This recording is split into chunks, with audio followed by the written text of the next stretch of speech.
जय हिंद एवरीवन। आज के इस सेशन में हम बात करेंगे रेल दुर्घटना अधिनियम 1989 1989। जब कोई व्यक्ति रेलवे से यात्रा करता है, रेलवे की यात्रा करने के दौरान कोई दुर्घटना होती है और उस दुर्घटना से अगर व्यक्ति अत्यधिक ग्रस्त हो जाता है या यात्री की मृत्यु हो जाती है, तो उस दशा में व्यक्ति किस प्रकार से दुर्घटना को अपने लिए क्लेम कैसे कर सकता है रेलवे में। तो इसी अधिनियम पर हम बात करेंगे, जो कि रेलवे अधिनियम 1989 के अंतर्गत आता है। जैसे कि अगर मोटर दुर्घटना हुई तो वहाँ पे क्लेम करने की अलग प्रक्रिया होती है। रेलवे दुर्घटना हुई थी वहाँ पे मुआवजे की राशि क्लेम करने के लिए अलग प्रक्रिया होती है। तो उसी से संबंधित हम चर्चा करेंगे। तो चलिए स्टार्ट करते हैं आज का अपना वीडियो। रेल दुर्घटना की स्थिति में रेलवे का दायित्व रेलवे अधिनियम 1989 की धारा 124 के अंतर्गत परिभाषित किया गया है। रेल दुर्घटना की स्थिति में रेलवे का दायित्व रेल दुर्घटना के तो चलिए स्टार्ट करते हैं आज का अपना वीडियो। रेल दुर्घटना की स्थिति में रेलवे का दायित्व रेलवे अधिनियम 1989 की धारा 124 के अंतर्गत परिभाषित किया गया है। इसमें प्रावधान है कि जब रेलवे के संचालन के दौरान कोई दुर्घटना होती है जिसमें या तो रेलगाड़ी आपस में टकरा जाती है, जहां एक रेलगाड़ी यात्रियों को ले जा रही होती है, या किसी रेलगाड़ी या रेलगाड़ी के किसी भाग का पटरी से उतर जाना या अन्य दुर्घटना हो जाती है, तो चाहे रेल प्रशासन की कोई गलत कार्य, उपेक्षा या चूक हुई हो या नहीं, यदि कोई यात्री घायल हुआ है तो उसे हानि हुई है, तो वह इस संबंध में मुकदमा चलाने के लिए क्षतिपूर्ति प्राप्त करने का हकदार होता है। कहने का तात्पर्य कि रेलवे की यात्रा के दौरान अगर घटना हो जाए, बस चाहे किसी भी प्रकार से, चाहे जानबूझकर हुई हो, क्या वो घटना किसी के द्वारा कराया गया हो, या फिर रेलवे संचालन के द्वारा गड़बड़ी हो, या किसी भी प्रकार से त्रुटि के आधार पर, या कैसे भी करके दुर्घटना होती है जिसमें यात्री घायल अथवा दुर्घटनाग्रस्त अथवा मृत्यु को प्राप्त होता है, तो इस प्रक्रिया में, इस प्रकरण में वह क्षतिपूर्ति प्राप्त करने का हकदार होगा।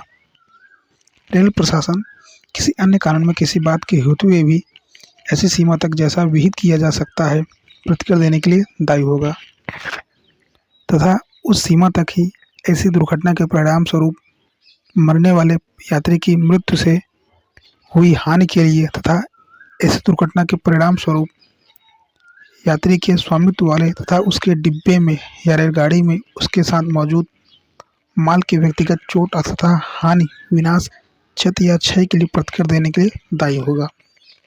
रेलवे अधिनियम 1989 की धारा 124(a) के तहत रेलवे प्रशासन उन वास्तविक रेल यात्रियों को जीवन की हानि या चोट के लिए मुआवजा देने के लिए उत्तरदायी है, जो किसी भी यात्री गाड़ी, प्रतीक्षालय, क्लॉक रूम, आरक्षण या बुकिंग कार्यालय, प्लेटफार्म, रेलवे स्टेशन के परिसर में किसी भी स्थान पर आतंकवादी गतिविधियों में, हिंसक हमले, लूट, डकैती, दंगा, गोलाबारी या आगजनी जैसी अप्रिय घटनाओं का शिकार हो जाते हैं, या यात्रियों को ले जाने वाले ट्रेन से किसी यात्री के दुर्घटनावश गिरने की घटना के शिकार हो जाते हैं। इस धारा के तहत जिस तारीख से मुआवजे का दावा किया जाता है वह घटना की तारीख है।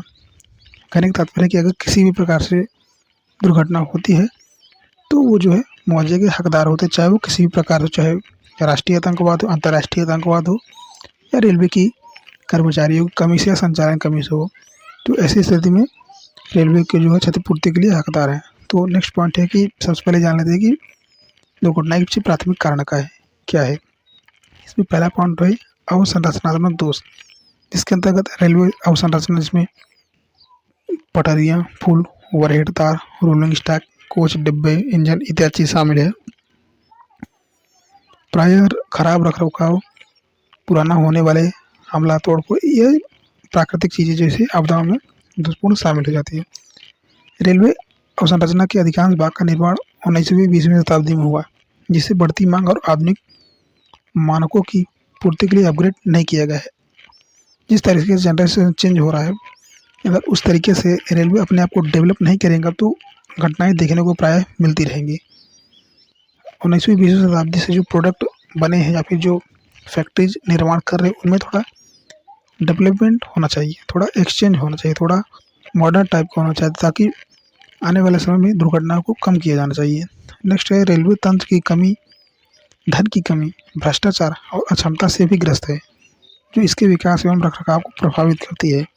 इसके अलावा कई रूट 100% से अधिक क्षमता पर संचालित हैं, जिससे भीड़ भाड़ ओवरलोडिंग के कारण दुर्घटनाओं का खतरा बढ़ जाता है। अब किसी रूट पे एक ही ट्रेन चल रही है, किसी रूट पर हफ्ते में वीकली चल रही है, तो जाहिर सी बात है वहाँ पे भीड़ भाड़ अत्यधिक देखने को मिलेगी।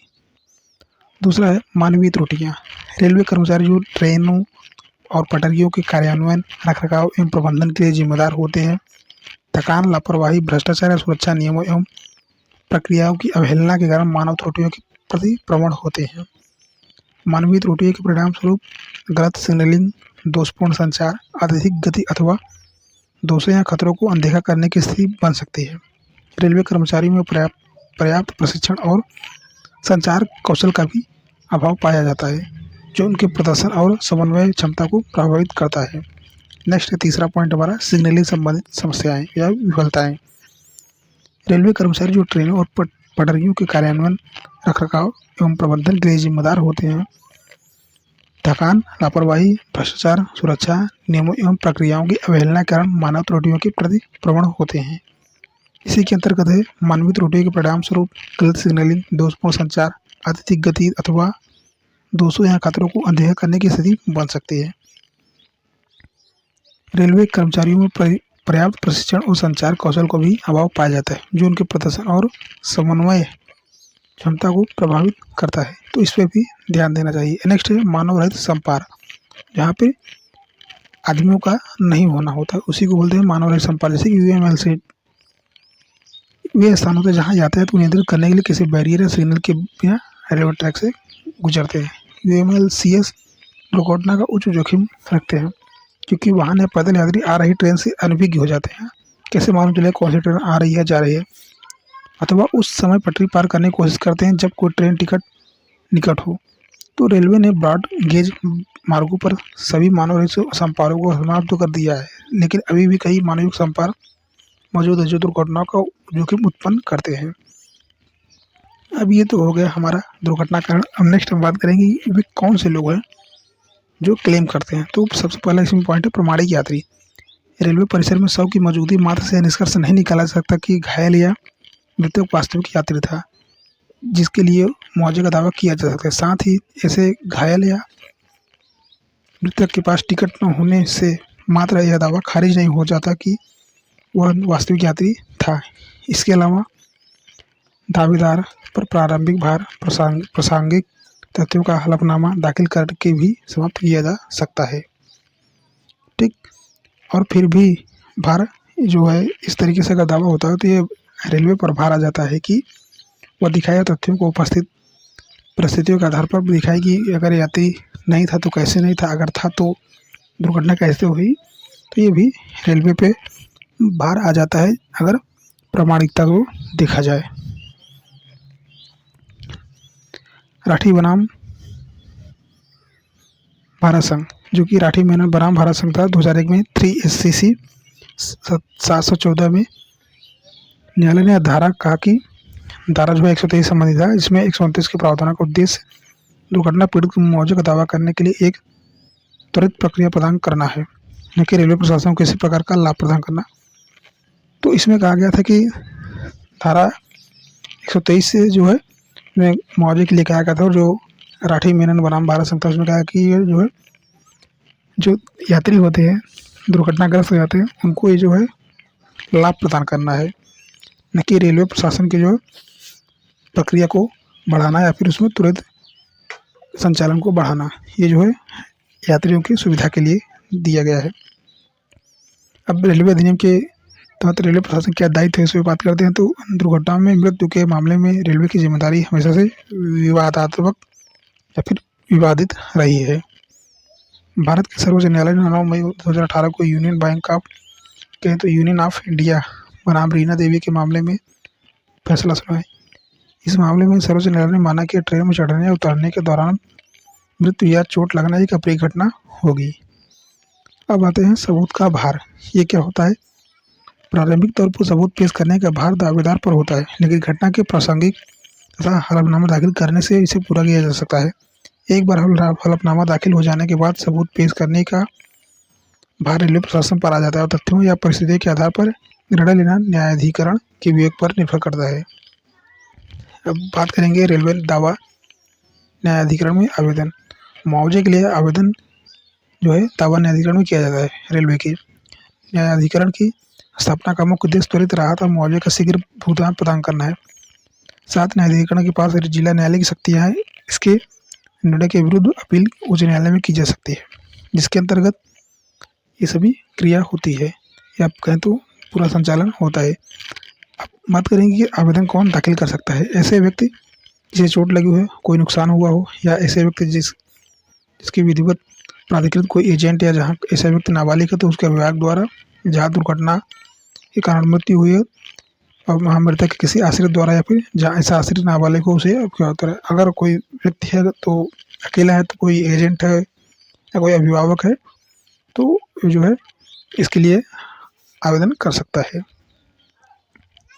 उस स्थान पर क्षेत्रीय अधिकार क्षेत्र जहाँ दुर्घटना या अप्रिय घटना होती है या जहाँ सामान्यतः दावेदार निवास करता है वहाँ भी कर सकते हैं। जैसे कि दुर्घटना मुंबई क्षेत्र में होती है और दुर्घटनाग्रस्त जो व्यक्ति है, पीड़ित है, वो जो है यूपी या बिहार या फिर मध्य प्रदेश, छत्तीसगढ़, तमिलनाडु, केरल, मेघालय, अगर यहाँ से कभी यात्री अगर है तो वहाँ पे जाके अपने निवास स्थान पे भी वो दावा कर सकता है। नेक्स्ट है मुआवजे के लिए दावा करने के लिए क्या आवश्यक विवरण होने चाहिए। तो उस स्थान पर क्षेत्रीय अधिकार होना जहाँ पर अपनी घटना हो, इसके अंदर क्या विवरण होना चाहिए। इसमें कि दावेदार को अपना नाम और अपने पिता का नाम बताना होगा, दावेदार को अपना निवास स्थान बताना होगा, दावेदार को अपनी आयु भरनी होगी, पेशा बताना होगा, मृतक का कोई नियोक्ता है, नियोक्ता का नाम, पता, दावेदार दुर्घटना के स्थान, तारीख, दावेदार को टिकट या पास नंबर बताना होगा, जिससे कि मालूम चले कि पीड़ित व्यक्ति यही है।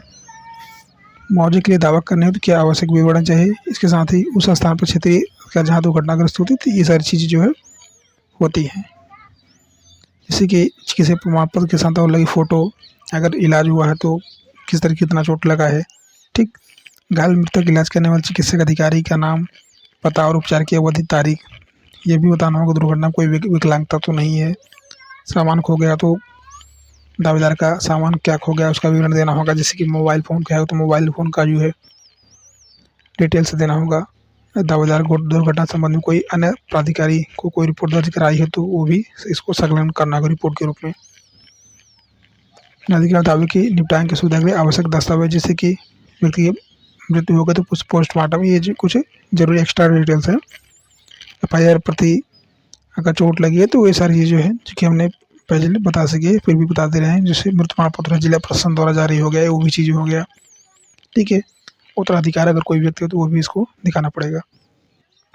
बात करें प्रक्रिया की तो रेलवे दावा प्राधिकरण प्रक्रिया नियम 1989 की धारा 5 के अनुसार अधिकरण को आवेदन प्रपत्र 1 या प्रपत्र 2 या प्रपत्र 3 में आवेदक द्वारा व्यक्तिगत रूप से एजेंट या रजिस्ट्रार द्वारा, अतिरिक्त रजिस्ट्रार या सहायक रजिस्ट्रार के द्वारा कार्यालय में उसके विधिवत प्राधिकृत कानूनी व्यवस्था द्वारा प्रस्तुत किया जाएगा। आवेदन पंजीकृत डाक, इलेक्ट्रॉनिक मेल द्वारा रजिस्ट्रार या अतिरिक्त रजिस्ट्रार या संबंधित बेंच के सहायक रजिस्ट्रार के कार्यालय में को भेजा जा सकता है। आवेदन 3 प्रतियों में प्रस्तुत किया जाना चाहिए।